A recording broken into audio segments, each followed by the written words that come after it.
Gente, boa tarde.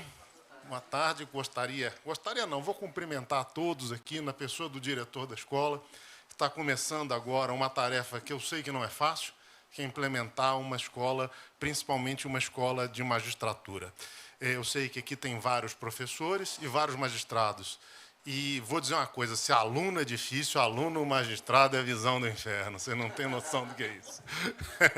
Eu tenho. Não recomendo isso para ninguém. Por uma questão agora aqui, já que a gente está numa instituição que cuida de direitos militares, por uma questão de hierarquia e disciplina, que é o mote da coisa aqui, eu vou começar cumprimentando a plateia, dessa vez pela professora Flávia, que é a chefe do meu orientador, que está ali no fundo, que eu nunca deixo de citar, porque, né? Então, agora eu sempre vou começar pela Flávia, que eu descobri que ela é chefe dele, então tem que ser seguir essa ordem da hierarquia e disciplina, senão é capaz de eu ficar sem o orientador, não porque ele não me queira mais, mas porque talvez ele seja expulso da universidade se eu continuar fazendo isso. Mas, enfim, gente, para começar, eu preciso fazer uma coisa, fazer um alerta, que eu faço sempre, que é a seguinte coisa. Eu sou mortalmente informal. Eu não consigo ser formal. Já tentei várias vezes. Minha querida esposa, que está ali ao lado da Flávia, sempre chama a minha atenção. Eu estou hoje fazendo uma coisa que é difícil, pacas, que eu estou dividindo uma mesa com o meu pai, que está ali, que também me chama atenção toda hora por conta da minha informalidade. E ainda tem a cara de pau de dizer que a minha vida é muito difícil, porque ser filho de gênio não é fácil. Pensa como é que eu sofro nesse negócio. Isso é bullying. Hoje em dia, isso daria um problema qualquer lá na infância e na juventude. Dava uma desgraça qualquer. Mas, enfim, esse tempo é mais chato do que foi a minha infância. Então, esse é o primeiro alerta. O segundo alerta é assim. A gente pode ver o mundo sob várias óticas. A gente pode ver o mundo sob várias óticas. A gente nunca enxerga o real, as coisas como realmente são. A gente sempre enxergará o mundo de acordo com as nossas próprias lentes. Então, vamos imaginar, por exemplo, alguém aqui acredita em horóscopo? Horóscopo? Você tem cara de que acredita em horóscopo. Você não acredita em horóscopo? Não sei. Com o nosso colega aqui da frente, com a Flávia. A Flávia não acredita em horóscopo? A Flávia, você não acredita? Legal, eu também não. Por que eu não acredito em horóscopo? Deixa eu te explicar. Porque eu sou pessimista. Então, se o horóscopo disser que vai dar tudo certo, eu acho que é crendice. Se ele disser que vai dar tudo errado, eu fico deprimido, porque eu acho que vai dar tudo errado mesmo. Então, eu não acredito em horóscopo. A gente tem várias formas, várias lentes para ver o mundo. A gente tem a lente das crenças, que o professor Fernando falava ontem aqui. O professor Fernando falava aqui na palestra. Não era o Francisco, não, você está... falava a respeito das crenças. A gente pode ter várias crenças, várias formas de ver o mundo. A minha ótica de ver o mundo não é especial, ela é, na verdade, talvez a mais comum de todas. Eu vejo o mundo pelas lentes da racionalidade, pelas lentes dos dogmas da razão. Além de ver o mundo pelas lentes do dogma da razão, dos dogmas da razão, eu vejo o mundo inteiro pelas lentes de alguém que usa os dogmas da razão aplicados ao direito. Então, veja bem, uma coisa assim tola. Eu imagino, por exemplo, quando eu passo pela rua e vejo um acidente de trânsito. Eu imagino que um religioso está pensando em alguma coisa, um médico está pensando noutra. Eu só estou pensando no tamanho do problema que aquilo vai dar. Quem é que vai pagar a indenização para quem? Quem era o culpado? Quem é a vítima? Eu vejo o cara morto no chão, eu só penso na herança, como é que vai ser dividida. Isso não é maldade, é um vício de formação. Eu vejo o mundo pela ótica do direito. Eu vejo você tomando um café, eu só penso que você está firmando um contrato de compra e venda de coisa móvel consumível. É isso que eu estou vendo. Eu sou meio pirado, eu reconheço. Não tem, mas eu estou fazendo esse alerta para contar para vocês como é que eu vejo o mundo. Eu vejo o mundo deste jeito. Desse jeito. Não consigo ver de outro. Eu só sempre estou procurando as regras por trás daquela situação, as regras que estão intrínsecas até no nosso próprio pensamento, coisas que a gente faz e que nem sabe por que faz, mas que estão o tempo inteiro normatizadas. A nossa vida em sociedade, pela minha ótica, é toda regida por norma o tempo inteiro. Essa história de que só as organizações militares são regidas por norma é uma balela. Nas organizações militares, as normas são explícitas. Talvez por isso sejam até mais fáceis. Então, por exemplo, numa organização militar, para você saber quem manda e quem, basta você olhar para o ombro. Nas organizações civis, não. Você tem que pensar assim, esse cara que eu nunca vi na vida, será que ele é ministro? Será que ele é desembargador? O que será que... É difícil, cara. Quando vocês saírem da organização militar, vocês vão ver o tanto que é difícil descobrir quem manda em quem. Na organização militar é fácil. Se olhou para o ombro, eu tenho que obedecer esse cara, ele manda em mim, eu mando nele, tá mole. Tá? Mas a vida, então, é toda permeada por regras. As regras, as normas, o direito, o que ele regula? Regula relações intersubjetivas. Toda relação intersubjetiva regulada pelo direito, a gente chama de relação jurídica. Então, o direito regula relações jurídicas. Ponto. E eu fico muito injuriado, muito bravo, quando o povo diz que o direito não funciona.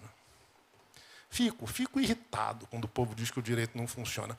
Me conta o seguinte, em quantas relações jurídicas você se envolveu hoje? Você consegue contar? Exatamente. Você acordou, você enfiou o dedo no interruptor, contrato de fornecimento de energia elétrica. Desceu, encontrou com a sua esposa, relação de família. Desceu no elevador, relação de vizinhança, pegou o seu carro, relação de propriedade, e por aí vai. A gente se envolve num número incontáveis de relações jurídicas cotidianamente. A proporção das que dão errado é muito pequena. É muito pequena. Perto da quantidade de relações jurídicas nas quais nós nos envolvemos, a proporção do erro é minúscula. O problema é que a gente, assim como médico, nós operadores do direito, como o médico só lida com a doença, a gente só lida com a patologia, a gente só lida com o direito na hora que ele dá errado. Juiz, promotor, advogado, só lida com o direito na hora que dá errado. E a gente fica achando, por vezes, que ele não funciona. Outra coisa irritante é quando dizem que a justiça não funciona, o judiciário não funciona. Pô, vocês já tentaram pegar uma geladeira e botar ela deitada para ver se ela funciona? Não funciona. A geladeira tem um projeto que é para ela funcionar em pé. Se ela se deitar, ela não vai funcionar, porque o gás não circula, depende da gravidade, ela não funciona. A justiça brasileira funciona exatamente do jeito que foi projetada para funcionar. Ela foi projetada para funcionar assim. Vocês querem que ela funcione de outro jeito? Vamos fazer outra coisa. Né? Então, por exemplo, se a justiça funcionasse na velocidade que a gente imagina, não tinha espaço no presídio para pôr ninguém. O Estado tinha falido, o Estado, União e município tinha falido. Você mandar pagar todos os precatórios de uma vez, quebra o troço todo. Então, a justiça ela foi feita para funcionar desse jeito, nesse tempo. Ela funciona e funciona muito bem de acordo com o projeto que ela foi feita para funcionar. Então, essas são as duas primeiras considerações. Quando a gente fala em relação jurídica, a gente tem que pensar que a relação jurídica tem alguns elementos que são básicos dela e que vão ser importantes para o resto do que a gente vai dizer aqui. Relação jurídica tem sujeitos, objeto e fato jurídico. Toda relação jurídica tem sujeitos, objetos e objeto e fato jurídico. Então, vamos pensar no seu cafezinho que você comprou lá, no seu contrato de compra e venda de coisa móvel ou consumível. Tem você, tem o cara que está te vendendo café e tem o café. Então, eu tenho dois sujeitos e um objeto, que é o café. Tá? Sujeito de relação jurídica é sempre uma pessoa. Uma pessoa. Quem é pessoa? O que a gente quiser. Pessoa é um conceito jurídico fictício.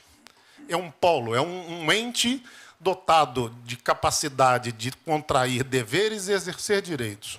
Tem pessoas, gente, que nem a gente, pessoa, né, que a gente chama de pessoa física, tem as pessoas jurídicas, e é isso. Já existiu no Brasil situação em que você tinha pessoa que não era pessoa juridicamente considerada. A escravidão, basicamente, é isso. Você tem uma pessoa de carne e osso que não é pessoa para o direito, não é um ente dotado de personalidade. Ao mesmo tempo, a gente tem ficções que são dotadas de personalidade. O condomínio, as pessoas jurídicas, o poder judiciário, o Estado, a União, o município. Né? Então, a gente tem essa situação. Por exclusão, objeto é tudo aquilo que não é pessoa. Tudo que não for pessoa será objeto. Tudo que não é dotado de relação de personalidade jurídica é objeto, é coisa. Então, aquele cachorrinho lindo que a gente acabou de conhecer lá na casa da Mônica, uma doçura de fitinha na cabeça, eu olho para ele com a minha lente jurídica e eu vejo uma coisa móvel da categoria dos semoventes. É isso que eu estou vendo. É isso. Não tem jeito de eu não ver. Eu não vejo aquele luluzinho de outro jeito. Aquilo é um bem semovente. Daí porque sequestro de cachorro de madame não é crime, né? Não tem, não pode ter, é um tipo penal impossível. Mas, enfim, então vamos pegar essa distinção. Eu tenho pessoas de um lado e coisas do outro. O que liga uma pessoa a outra são direitos e deveres. Então, você tem o direito de pedir o café e tem o dever de pagar o café. Ele tem o direito de receber e o dever de te entregar. E a gente tem lá como objeto o café e o dinheiro. São coisas. O que liga vocês dois são direitos e deveres, e o que liga vocês dois ao objeto são interesses. Toda relação jurídica, portanto, resolve ou trata de um conflito de interesses. Beleza, enquanto está funcionando desse jeito, está show de bola, o mundo está redondo, não tem conflito, né? Não, Anel, porra, não tem nada melhor do que isso. Isso é o mundo ideal. Só que às vezes dá ruim, né? Às vezes ele não paga o café, às vezes o café só vem metade, né? Por exemplo, eu tenho a sensação nessa relação de comprar café que sempre quando eu vou numa cafeteria italiana eu estou sendo roubado, porque o cara me cobra o café inteiro e só me dá um dedinho. Eu acho que existe ali um conflito de interesse que não é bem resolvido nessa história do café e não é bem resolvido a meu favor, em geral. Quando dá problema é que a gente entra em cena. Quando dá problema, o que acontece? Esse dever que o cara tinha de fazer alguma coisa muda de nome. A gente começa a chamar isso de obrigação. Toda obrigação tem duas partes, que a gente chama de débito e responsabilidade. Débito é o dever de prestar, responsabilidade é o elo que vai ligar a inadimplência desse dever ou não cumprimento desse dever, ou a sua pessoa ou o seu patrimônio. Então, dependendo do dever, você vai responder com a sua pessoa, você vai responder pessoalmente. Então, você tem o dever de não matar os outros. Se você matar alguém, você vai ser preso, você vai responder com a sua pessoa. Não é, Flávia? Você que entende de direito penal, eu acho que é isso. Deve ser, pelo menos, né? Pensa no seguinte, o direito trata sempre daquilo que deve ser, não daquilo que é, mas isso a gente cuida já. A responsabilidade civil é patrimonial. Então, quando você não está na esfera penal, a responsabilidade recairá sobre o seu patrimônio. Beleza? Tranquilo? Esse seu descumprimento do dever tem duas formas de ser visto. Eu posso precisar que você tenha feito isso para poder te obrigar a responder, eu posso ter como requisito que o seu ato de descumprimento do dever seja permeado de culpa, que ele seja praticado com negligência ou com imprudência. A gente vai tirar a imperícia dessa história. Então, por exemplo, nunca, se você for habilitado, se você tiver carteira de habilitação, você poderá praticar um ato com imperícia, porque se você foi atestado como sendo perito pelo Departamento de Trânsito. Mas eu vou ter que provar em certas situações que você agiu de forma culposa. Isso é o que a gente chama de responsabilidade subjetiva. Tem uma outra modalidade de responsabilidade, que é objetiva, que eu não preciso mais discutir só a culpa. Eu fui lesado, o ato que você praticou não devia me causar lesão, não me importa se você é culpado ou não, você responderá pelo risco da atividade que você desenvolve.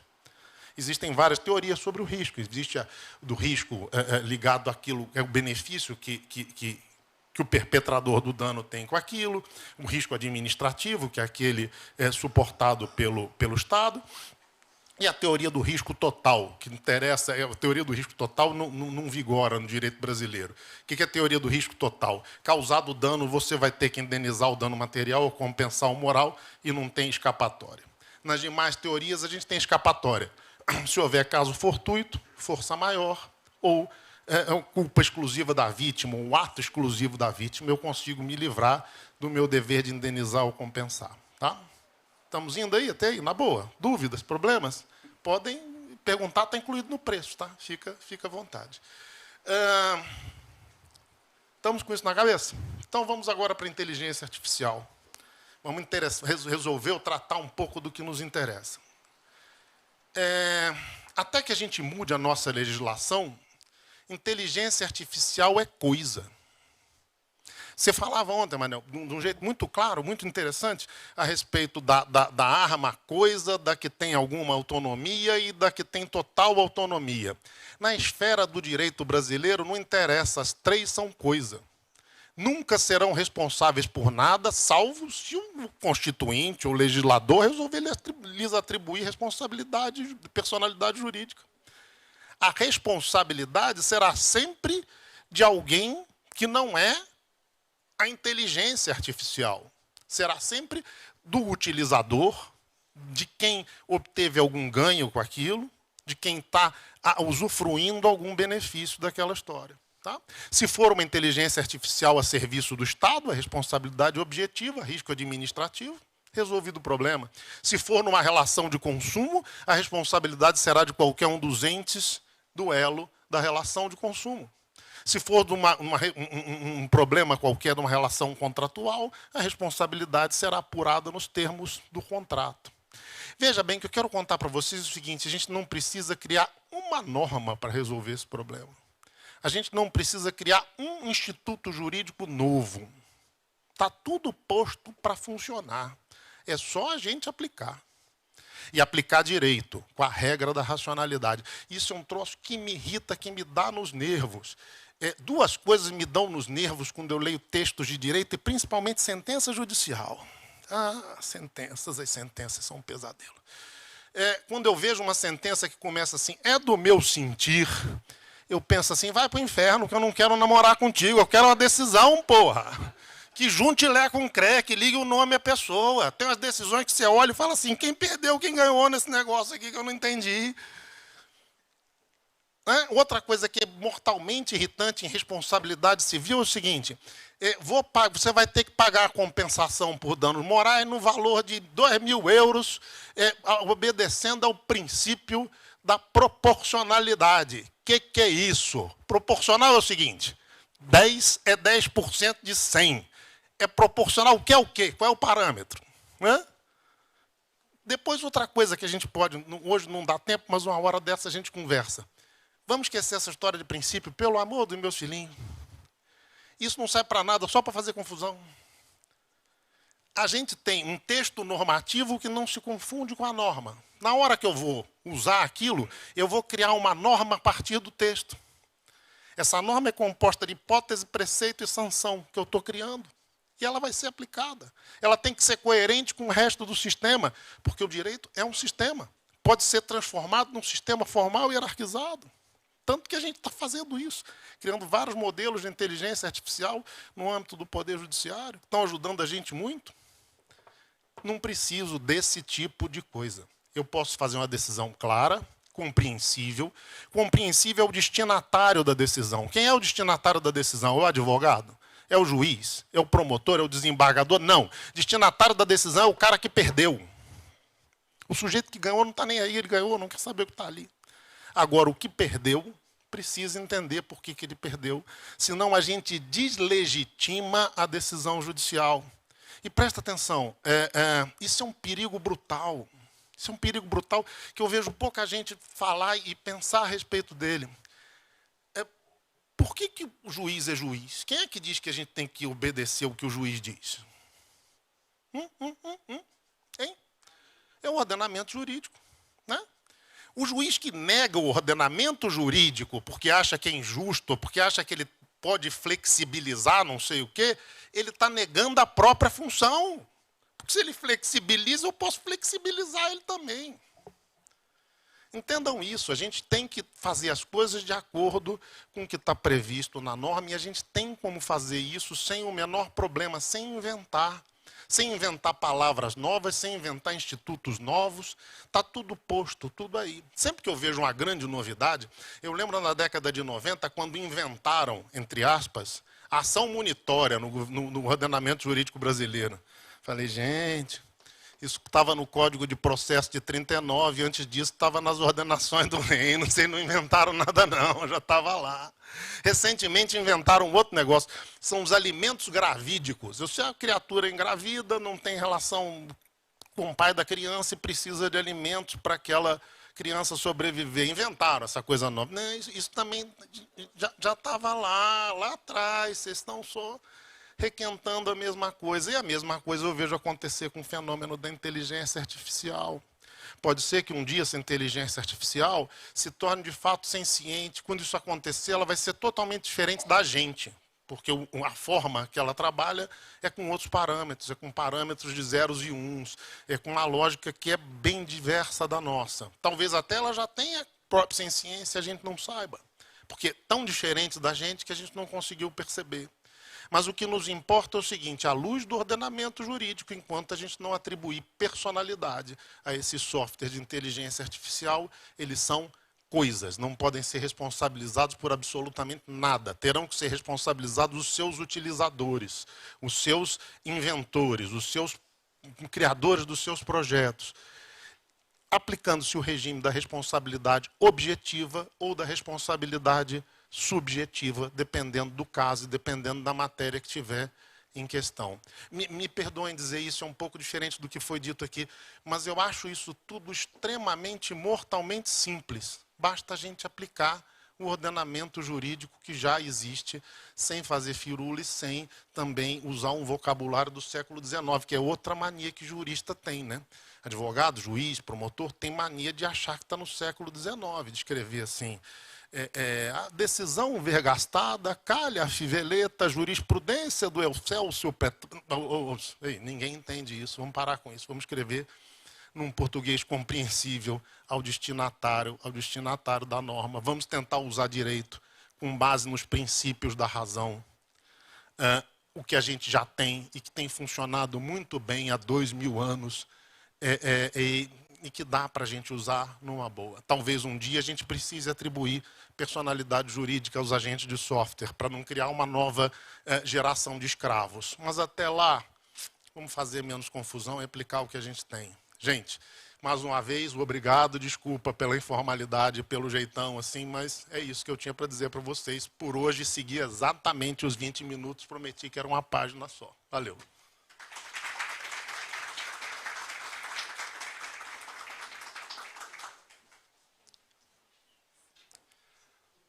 O professor Dr. Alexandre Pérez, assessor da direção da Escola Nacional de Formação e Aperfeiçoamento de Magistrados da Justiça Militar da União, ENAJUM, falará a seguir sobre o tema A Robotização do Campo de Batalha, uma análise sob o ponto de vista do direito internacional humanitário. Só um minutinho.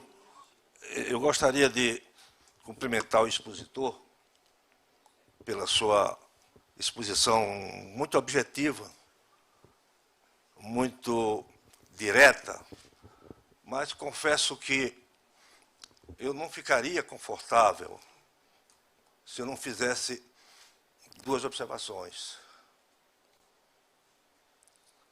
Primeiro, para elogiar, dizendo que 95% do ordenamento jurídico nós realizamos espontaneamente.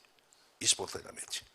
Só 5% que nós chamamos o direito enfermo é que vai para a justiça. Esse é um ponto que eu quero cumprimentá-lo pela sua sensibilidade e sua visão. Outra coisa, em respeito a um grande jurista alemão, Robert Alexi, eu não posso desconsiderar um princípio que está íncito na nossa Constituição, que é o princípio da proporcionalidade. Infelizmente, não vejo como se abrir mão de se trabalhar com esse princípio contemplado na Constituição e consagrado pela nossa Corte Suprema. Terceiro é o seguinte, a neurociência já constatou que o nosso cérebro ele é dividido em dois hemisférios. O hemisfério direito e o hemisfério esquerdo. O esquerdo cuida da razão e o direito da alma, dos sentimentos. Então, trabalhar tão somente com um dos hemisférios, ou seja, o hemisfério direito, esquerdo, e desprezar o hemisfério direito, que contempla os sentimentos, a alma, creio que é negar esse ensinamento da neurociência. Era tão somente, queria fazer essas pontuações, e o faço porque o colega fez sua exposição invocando a informalidade. Então, também, eu sei que não é, eu estou sendo informal, porque o colega fez essa abertura. Então, eu queria só fazer essas 3 pontuações. Olha só, eu não só fico muito à vontade, muito feliz com a sua colocação, como agradeço.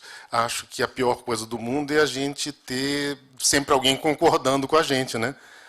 Eu acho que alguém mais inteligente que eu, acho que era Platão, talvez, dizia que quando 2 idiotas chegam num acordo, eles acham que encontraram a verdade. Então, a gente precisa sempre do debate até para melhorar nossas próprias ideias. Eu concordo com a história com que você falou a respeito da proporcionalidade. O que eu discordo é dela ser usada de forma pouco precisa nas decisões. Então, quando eu digo assim, por exemplo, eu vou aplicar um dano moral, uma condenação ao pagamento de uma compensação de dano moral pelo atraso na entrega de um imóvel na planta. Quanto é o valor desse dano moral? Eu tenho que ter um critério de fixação desse valor. Existem fundamentalmente 2, um critério punitivo e um critério compensatório. O punitivo leva em conta o patrimônio do ofensor e o compensatório, o patrimônio do ofendido. Então, se eu vou usar a proporcionalidade, eu tenho que pegar esses critérios valorativos e dizer assim, olha, eu estou usando o critério pedagógico punitivo e estou fixando essa compensação em dano moral em X% do ganho que esse sujeito teve com o inadimplemento da obrigação. Eu vou aplicar a proporção, mas a proporção de forma concreta no caso concreto. Então, essa é a primeira ponderação. A segunda é a seguinte, não quis extrapolar o tempo, mas eu acho que é necessário esse esclarecimento. O processo decisório de todos nós a respeito de qualquer coisa é formado de 2 partes, né? Quando a gente tem um problema, nos é apresentado, a primeira coisa que a gente faz é decidir, intuitivamente, né? Então, se eu pergunto assim, você quer um sorvete de chocolate? Você vai dizer não, sim. Quem tem filho, meu filho fala assim, mãe, posso ir numa festa? Não. Aí o filho pergunta, por quê? Aí você vai arranjar na sua cabeça uma justificativa. Você vai pensar se aquela decisão que você tomou é razoável, é pensável, é justa, qualquer coisa de bom com aquilo que você imagina. Na vida privada da gente, bastou aí, a gente para aí. Nas decisões judiciais, a gente tem um terceiro passo, que é constitucionalmente obrigatório. Está no artigo 94, não lembro o inciso, que eu detesto artigo 9º, né? Que as decisões judiciais precisam ser fundamentadas. O que isso quer dizer? Eu tenho que pegar essa minha intuição na decisão, esse meu sentimento para tomar essa decisão, pensar comigo mesmo se aquela decisão se sustenta, e depois eu tenho que dar a conhecer a público essa decisão. E não posso dar a conhecer de qualquer jeito, porque eu vivo num Estado democrático de direito. Então, a minha decisão tem que ser fundamentada à luz do ordenamento jurídico. Diria mais ainda, na forma de um silogismo de dupla conclusão, em que a primeira conclusão é a norma, a primeira premissa maior é a norma, a premissa menor o fato, a primeira conclusão a subsunção do fato à norma e a terceira conclusão a eficácia da sentença. Voltando lá naquele exemplo do imóvel que não foi entregue no prazo pela construtora dos danos morais, aquele que descumpre uma obrigação deve reparar o dano ainda que moral. Criei a norma, o aplicador cria a norma no momento da aplicação por um processo hermenêutico. Cria a norma. A construtora não entregou, logo ela deve compensar o dano moral. Conclusão, subsunção. Assim, condeno a construtora a pagar o dano moral de tanto. Veja, a decisão não é tomada assim, é ingenuidade, sem imaginar que alguém toma uma decisão desse jeito. Mas por um imperativo constitucional. E para a gente preservar o Estado democrático de direito, ela precisa ser fundamentada desse jeito. O artigo, parágrafo 1º, esse eu lembro de cabeça, porque eu cito toda hora, do artigo 489 do Código de Processo Civil, diz que a minha decisão não se considerará fundamentada e será, portanto, nula, se eu me valer de conceitos vagos sem a devida precisão. Então, toda vez que eu uso um conceito tal como dignidade da pessoa humana, está lá na Constituição, mas eu tenho que dizer o que ela significa naquele caso, naquele contexto. Então, esse dano moral, ele é justificável porque foi violada a sua dignidade. O que é violar? O que é dignidade? Dignidade é o fato de que eu não posso objetivar um sujeito de direito. Então, eu não posso fazer de você, pessoa, objeto de direito. Quando é que eu faço isso? Quando eu violo algum dos direitos da personalidade que você tem. Estão previstos no Código Civil.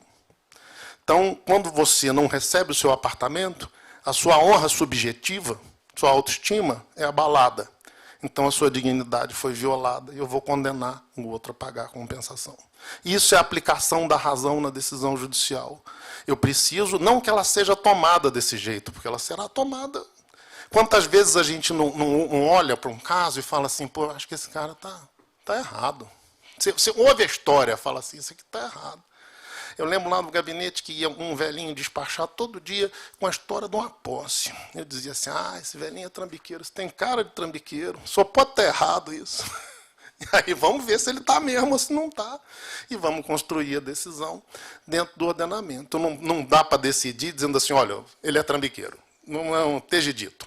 Não dá para ser assim, porque a gente vive num Estado democrático de direito. Ainda que a gente seja premido pela necessidade de proferir uma quantidade absurda de decisões mensais, né, para poder atender a malsinada meta 1, né, do CNJ, do lado escuro da força, se desculpa, mas é assim que a gente chama o CNJ, que a gente tem que, por exemplo, um juiz de uma vara civil de São Paulo tem que dar, para poder atingir a meta 1, quase 2.000 sentenças por mês. Obviamente que a qualidade cai, né? Quantidade com qualidade, só sandália havaiana, nada mais a gente consegue fazer assim. Mas, enfim, a gente tem que fazer o possível para olhar caso a caso e justificar racionalmente dentro do ordenamento. Então, eu não estou excluindo o sentimento nem a proporcionalidade, não. Eu só estou querendo que ela seja aplicada de forma talvez mais rigorosa um pouco.